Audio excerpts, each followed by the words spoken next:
Ken, good morning. Hey, Ken Walls here. Welcome to Breakthrough Walls. I have an unbelievable guest on today. His name is Mr. Steve Carlis. He is the co-founder of Two Market Media.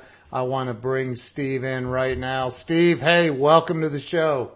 Thanks for having me, Ken. Man, I'm very, very grateful to have you on here. I can't find any interviews of you anywhere online. I don't do interviews. That's why I have a partner like Hank. I let him do all the interviews. I know. Everybody needs to know their role in life, Ken. Dude, you're like this ghost. I can't find you anywhere. I can't find you. You're not out there. So I do appreciate you coming on, man. So this is a show, as you already know, I kind of created this to help people get unstuck. I think people get stuck. You do the Media Mentalist show with Hank, right? Uh-huh. Yeah. That helps people get unstuck, or at least messes them up for a while, like it did me. So how did that mess you up? How did that mess you up? You mean I told you that I made you tell the truth? I'm sorry I made you tell the truth. I'll try to make sure that from now on I'll let you live a lie. I apologize. Oh God! See, that's why I told him that I said I don't know why I'm so nervous interviewing you, but I am. I'm a little. You make me uncomfortable because I have to get out of denial with you, man. So right. So let's start with like where you were born and raised. Wow, we're really going deep. I could guess, but look at my nose, Ken. What does my nose tell you? I have no idea. You're Italian. I get very complimented when somebody says I'm Italian, but no, I'm a half Jew from Manhattan. I grew up in Manhattan. Oh, did you really? One of the few people, yes. I mean, I was in Long Island for a very little period of time, but I moved to Manhattan when I was a young kid. Wow. I don't think I've ever met anyone that was born and raised in Manhattan. There are a few of us. Yeah. And you're still there. I am, never leaving. It's pretty amazing. I don't know if you heard my interview with Hank, but I the very first time I was in New York was just a few months ago. Ever. Like I'd never been to the city. I'd flown into JFK and LaGuardia, but I'd never been in Manhattan. I was over down the street on Madison, and I'm like, this place is amazing. I kept thinking I was going to get mugged or shot or that's all I ever heard about New York. It's unbelievable. Where'd you grow up? In the cornfields of Ohio. Literally, like in the middle of some cornfields. As you well know now, everybody is the same. They all put their pants on one leg at a time in the cornfield or in the big city. It's the truth, man. But what amazed me is like the energy in New York. Like everybody is friendly. I thought everybody was going to be rude, and everybody was super happy and friendly and helpful, and nobody tried to mug me. It was pretty amazing. So New York's a super friendly city. Everybody has an opposite idea, but yeah. When I grew up here, it was a different place. It's a much nicer, safer place than it was 30 years ago. Oh, really? Oh, yeah. That must have been. I was watching TV back 30 years ago, going, man, I'm never going there. Times Square, when I grew up here, I mean, it's amazing today. You could it was not safe to go there as a young kid. Wow. So you grew up. You went to school in New York. Did you go to college? Sure did. I went to Lehigh University in Pennsylvania. Nice. So you did get out of New York for a while. Yeah, I commuted a lot back, though. It was only 2 hours from Manhattan. Oh, really? So along the way, you went through college. I'm sure there's a lot of really cool and interesting stories. I have a feeling it's going to be difficult to dig any of those out. But like as a child, I think, and this is a theory I have, that we have, some sort of an influence in our childhood that kind of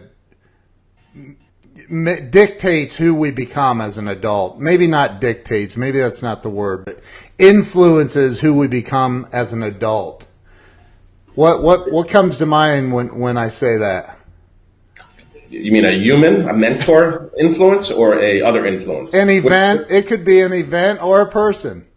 I was the papa of my house from a very young age. I was taking care of a lunatic father and a mother just trying to not deal with a lunatic father. So I'm used to solving problems from a very young age. Dude, that explains it. We have that in common, by the way. So that kind of like you went to college. You had this this problem solving skill that was kind of forced upon you. I don't know if it was forced upon me. It was probably part of my nature. I like independence and control. So I realized from a very young age, if I can make other people do what I need them to do, I'm going to get what I want, which is to be left alone. That's the facts. Yeah, I can tell. I like to do what I like to do. I know. Everybody likes to do what they like to do for the most part. Right? Or there are a lot of people that obviously enjoy being told what to do. Right. I'm not one of those people. But most people want to do what they want to do, but they don't. I'm not sure that's true for everybody. I know a lot of people over my life. I think there are two types of people. There are those that, like you, that are an entrepreneur. Obviously, that comes from your roots too. Yeah. That are looking to do whatever the hell they want to do. The reason you're an entrepreneur is you like to be able to, the funny thing about being an entrepreneur is you get to do whatever the fuck you want to do, but that means you're also working 7 days a week. Right? So it's in reality probably less time, but it doesn't feel like less time because you're monitoring, managing, and determining what the hell you're going to do on a daily basis. Right. And that's what you want to do. That's what I want to do. And then there's lots of people that's very scary for. And they prefer somebody to guide them and to lead them. There's leaders and followers for a reason. Everybody can't be a leader and everybody can't be a follower. Otherwise, nothing's going to ever get done, right? Right. That's true. That's true. I think one of the things with me is I'm just not employable. Like I have a problem with authority. You don't like to be told what to do. Right. I don't. I hate it. Why do you hate to be told what to do, Ken? Let's dig back into your childhood, Ken. That's probably why I'm so nervous interviewing you, man. Because you're just like so direct. You're like, you got to do this, and I'm like, yeah, I know. I know. So you had an overbearing father, Ken, that was strict, like Hank's dad. Hank, my business partner, Hank Norman, had a very controlling, strict dad. I didn't have one really, so to speak. So I had to figure that shit out on my own. But I mean that I used to resent that, but now it's like kind of made me who I am. It made me stronger, I believe. I would think so. Yeah. I mean, everybody has to, we deal with a lot of different types of people. At the end of the day, the one thing it's always the truth is that everybody's going to have to deal with their own set of problems. Yeah. It's just the way it works, right? Nothing just goes as a straight, if you go back to basic economics, right? Yeah. The law of diminishing returns. At some point, everything's going to dip. Every relationship, every business, everything, right? And when it dips, how do you get it back up? It's about how you handle stress, problems, whatever's obstacles in your way. And we've all had. So at the end of the day, they say rich man's problems are the same as poor people's problems, and I think that's actually very true. Yeah, I agree. They vary and they're different. They're different. You don't worry. You don't worry. Sure they are. I don't think they are. Really? I think they're exactly the same. It's just about context and scale, but the problems are the same. Yeah. Right? Yeah. That's true. It's true. You think about a billionaire, like look at Donald Trump, who I can't stand, but Donald Trump has been bankrupt how many freaking times, right? Yeah. And the difference is, when he had billions on the line, the one thing you got to give him credit for, he doesn't back down at all, right? Wow. Billions before bankruptcy is no different than pennies before bankruptcy. Right. At the end of the day, the emotional result of that is I'm screwed. Yeah, right. So, it really is the same idea, right? A relationship is the same if it breaks up, whether you're super rich or super poor. Yeah. A partnership, what isn't the same? It's the context surrounding it. It is true that in some ways the stakes are raised, right? When you have more. Sure.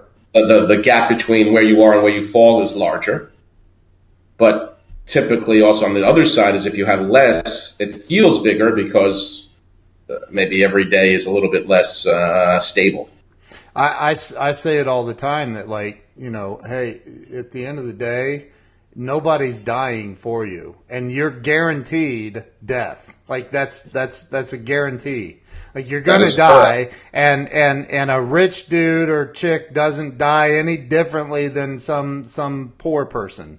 Maybe a nicer hospital room or something like that, but at the end of the day, you're checking out, and so for me, it's all about what am I doing between the year that I was born, that gap, the birth year and the death year. What am I doing with that, and what am I doing to help other people? So, like you, at some point though, you got out of college.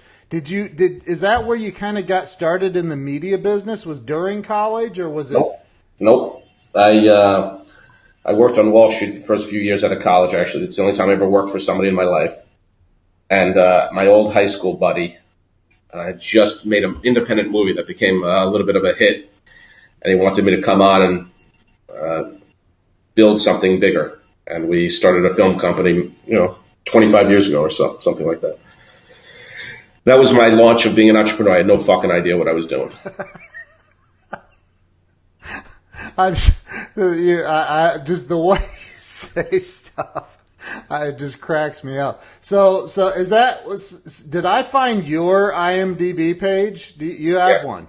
Yes, I produced a lot of movies, a lot of good ones and a lot of bad ones. I produced a couple of Academy Award winners and a bunch of shit ones. What are some of the good ones? Sling Blade was the film that launched Billy Bob Thornton. Was our movie. That was your movie? Dude, that's one of my favorite movies. That's nice to hear. You can count on me with Mark Ruffalo and what's her name, Laura Linney. Got nominated for 2 Academy Awards back in, it was 2001. So I had a peak and valley run in the film business. Wow, man. That I did not know. See, we're learning all about Steve today. I was reading this IMDb page last night, and because you're so incognito, I'm like, is this the same dude that? Like it is. That's freaking amazing, dude. So what point did you and Hank team up and start down this path? 8 years ago, I met Hank. I had met a woman named Mel Robbins, who is now a huge success in the motivational and speaking world. Huge. When I met Mel, I knew she was a star. No different than when I met Grant Cardone, I knew he was a star. I got a couple of new people now that I know are stars. It's kind of easy to know when somebody's going to be big. Yeah. And, there's some consistent personality traits for someone that's going to be big. What are those? Unapologetic being the biggest one. Yeah.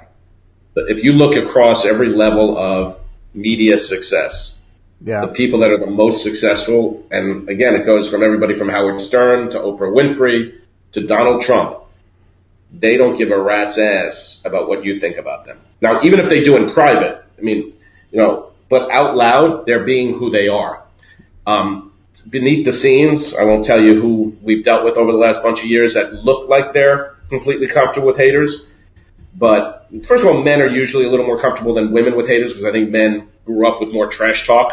Yeah. And women are not used to that. That is one difference. But your ability to not give a crap about what somebody else has to say and you're just going to be true to who you are is the number one consistent denominator for success in media.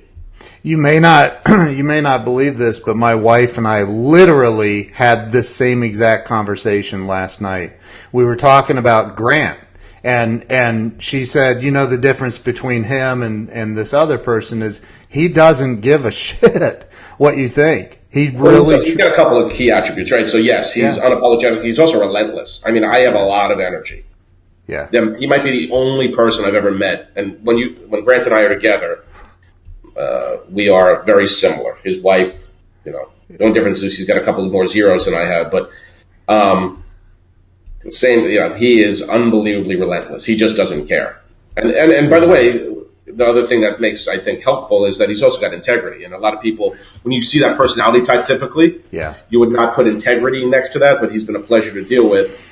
And I trust Grant on a handshake. Yeah. So, when you look at those, I think integrity is a decent piece of that too, because at the end of the day, you got to make sure that the people that are been with you are taken care of, otherwise they're going to turn. Yeah. Yeah. I shared something to Mel Robbins the other day. I saw a video where she's talking about the 5-second rule and like that. You've dealt with, and like Steve Harvey, you've dealt with some amazingly successful people, and I know that you helped create them. Like you helped them. So what? And that's one of the things. Like when I was on you and Hank's show, and you just said what you said. I was like, dude, like you just have this intuitiveness about you, and I'm not blowing hot air at you. You really truly do, and I think you do. What is that? How do you know what is it? How do you know these things? But I think the same way you know them. You're just being nice about them. I'm not being nice. I think I'm a nice person overall. I'm just going to be direct with you, right? Yeah. So I've got 30 seconds of your time. We're talking about something. I know what you're doing. Come on. You don't think I've seen the pattern 1,000 times? We've all seen patterns. You have kids? Yeah. Right? Yeah. Your kids have patterns, correct? Yeah. Right? In any relationship I've been in my entire life, I know when somebody has literally a tick on their face, exactly whether they're lying, whether they're avoiding something, whether they're embarrassed. Like, it takes 2 seconds to know. I know you know that of your wife, correct? Yep. So when somebody's sitting there and they're, you can tell what there is a familiar idea that a lot of people share, which is the fraud syndrome. And a lot of people feel like a fraud. And even when they've had a lot of success, and some of the most famous people feel like a fraud. Grant Cardone never feels like a fraud. Right. Mel Robbins, that's something she struggled with a lot, is as she was building up, and we had a lot of success very quickly with Mel. We built Mel from scratch. We trained her. We did everything with Mel. And she's great in a room. I would get her into a room. I know the folks that run Sirius Radio. They gave her, a morning drive show without ever having hosted a day of radio. Oh, jeez. Right? So we literally had to train her, like as if she had actually done anything. But at the end of the day, your ability to push through and tell the truth about what you really want is really going to make a difference, right? So, for what you're looking to do and to make an impact on people, I don't have to do that. Obviously I'm not shy, as you can tell. No, that's the very last word that I use. But I'm an operator. I'm involved in the day-to-day runnings of our business and our clients' businesses, and Hank and I have a good separation of duties. Yeah. So Hank does all of the media stuff, the outward stuff, because he likes it, and I don't want to do it. I have no interest in doing that, and I trust him implicitly, so we have a terrific partnership, and we know those roles. You don't have that partner, and you actually want it. Right. So the only thing that's keeping you back is whether or not you think you're good enough because you've done X, Y, and Z successfully, and now you're trying to do the next thing successfully, and you have all of these concerns. Right. And the biggest thing holding sometimes somebody back from doing what they really want is just doing it, right? Is taking the leap. And, when you're honest about what it is that you want, there's no, what am I supposed to tell you that, what is the advice there other than that? Right. I hear you. Just keep thinking about it. I got an idea. Well, you just keep thinking about it. Right. Yeah, why don't you figure out your strategy, and then when you have your strategy figured out, there's no strategy. You want to make an impact. You want to talk to people. You enjoy it. Yeah. And, I would say even on this show, I'm going to coach you live. Oh, shit. Coaching you live. Okay. Coach me, man. I'm open. The only thing I would change from every show you do is understand your intention going in, and don't be shy about that intention. Okay. And start there. So when we train people, the one thing we make them do is we start with this simple video training thing. It's basically, how did you make a 60 to 90 second video and make it have an impact? You start with your opinion. The very first line I want somebody to react emotionally to.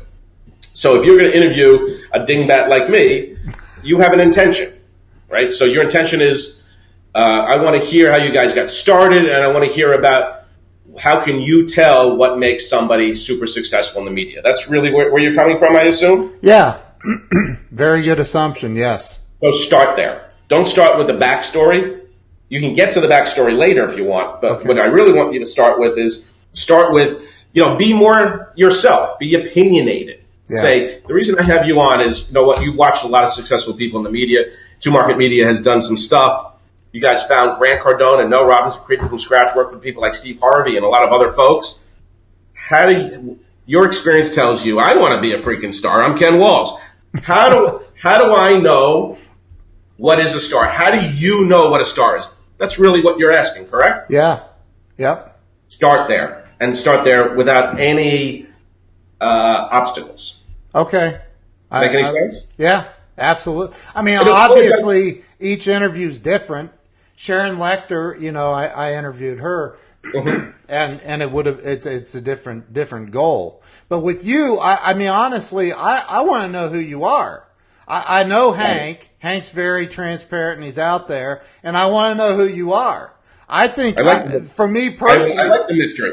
I know you do, but I'm trying to get that shit out of you, man. Hey, I've got Jewish in my bloodlines too, so but no, I want to know who you are, seriously, and that's before I come to New York and sit down with you. But so, and this is going to lead right into you doing live coaching with me, and we don't have a lot of time left because I know you want to keep this short, but what's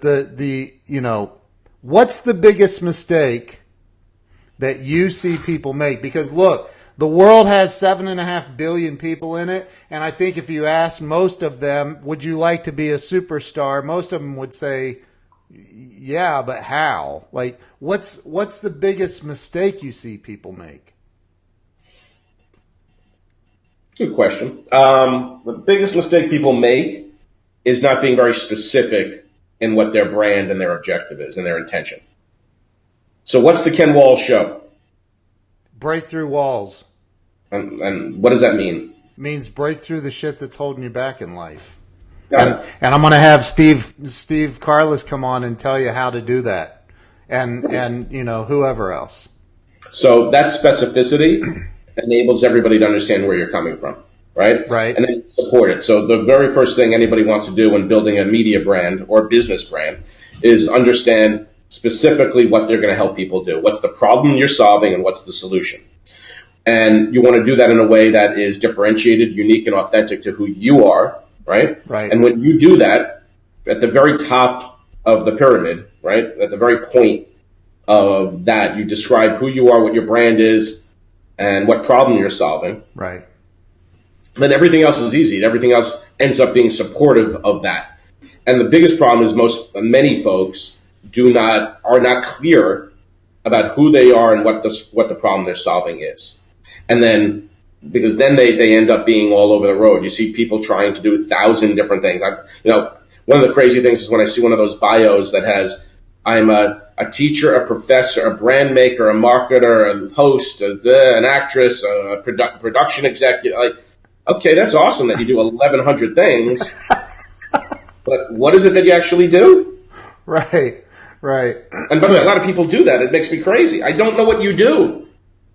The listing of 1,000 things is not actually beneficial. What's the one big thing you want to penetrate the market with? And I like the word penetrate, Ken. Yeah. I'm fond of that one myself. So the biggest mistake is they're not clear with what they're doing. Kind of, which goes back to what I said about watching that video of Hank with Grant Cardone in Grant's studio, talking about pick one thing, like pick something. Correct. Right. And yeah. For me, and that's been, and I know a lot of people. As a matter of fact, I saw somebody post something yesterday about, quit telling everybody to pick one thing. What if they're good at this? And it's like, well, I get that because I'm good at selling. I'm good at web development, which, I've done for 24 years. I'm good at all these things, but that's not what I want to do. It's what I want to do, and I'm good at it, on a part-time basis. But what I want to do is build something out of this show, because I think that it can become something that helps a lot of people. Oh, so Sarah Isabel is on here. She said it was her that posted that. Sorry, Sarah. Yeah. Well, hey, she's here. Tell her. Go ahead, man. Tell her. Well, when you pick one thing, the point of it is it's the thing that you want to make you money or get you attention. So, by the way, if you have a list of shit that you do, if you can find a common thing on top of it all, fantastic.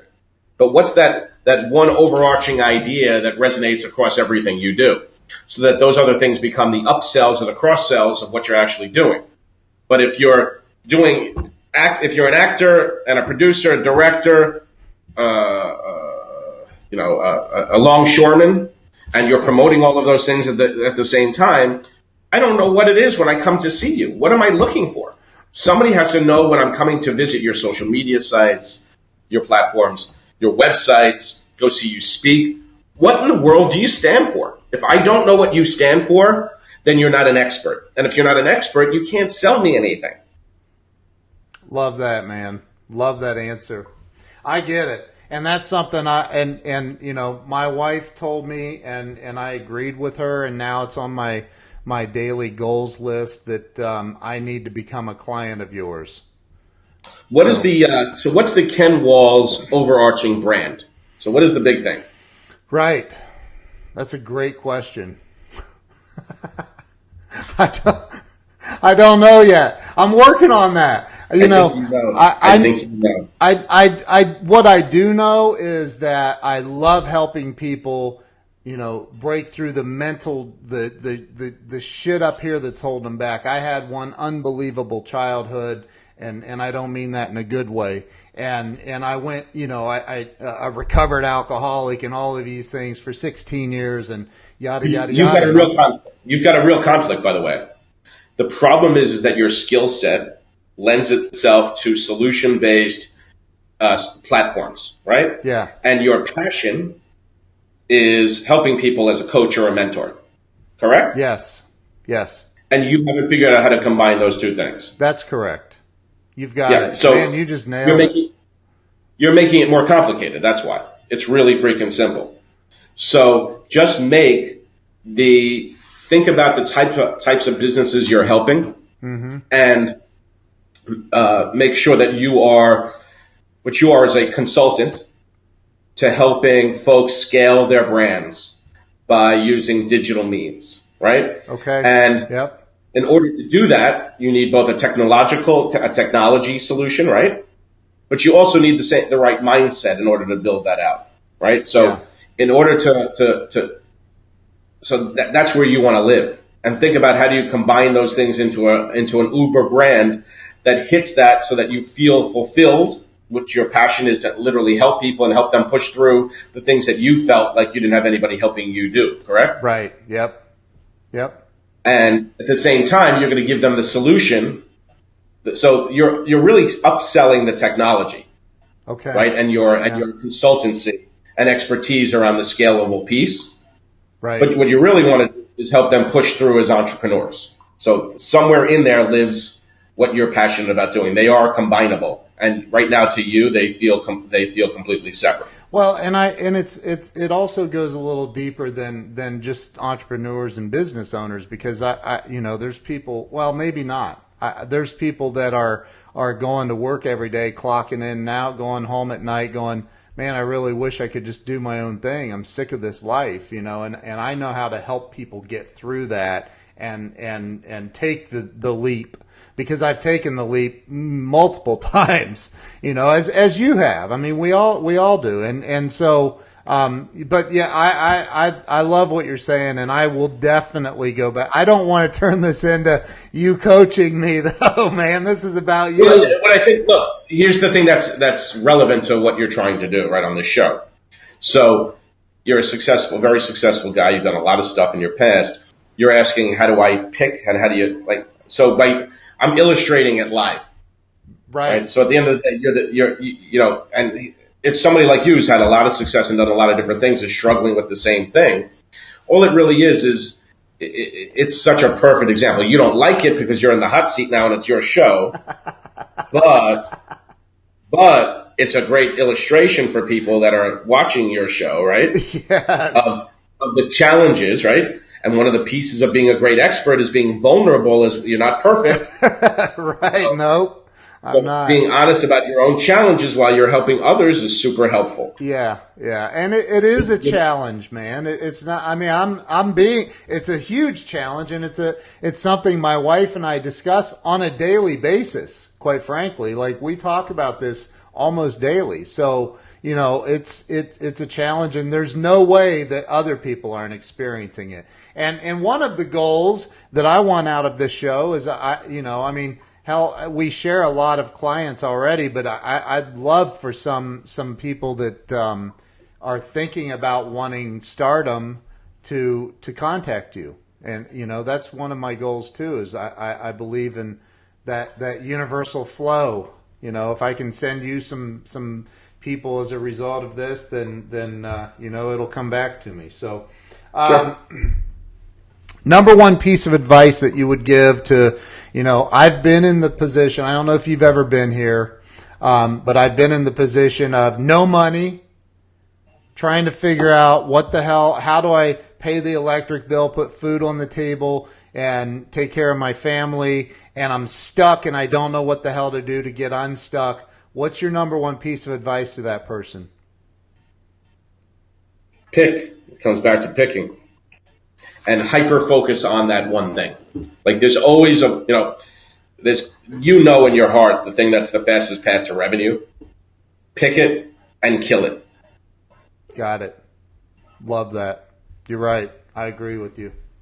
I want to keep this short today and respect your wishes. So, what is there anything else you would like to say to my audience?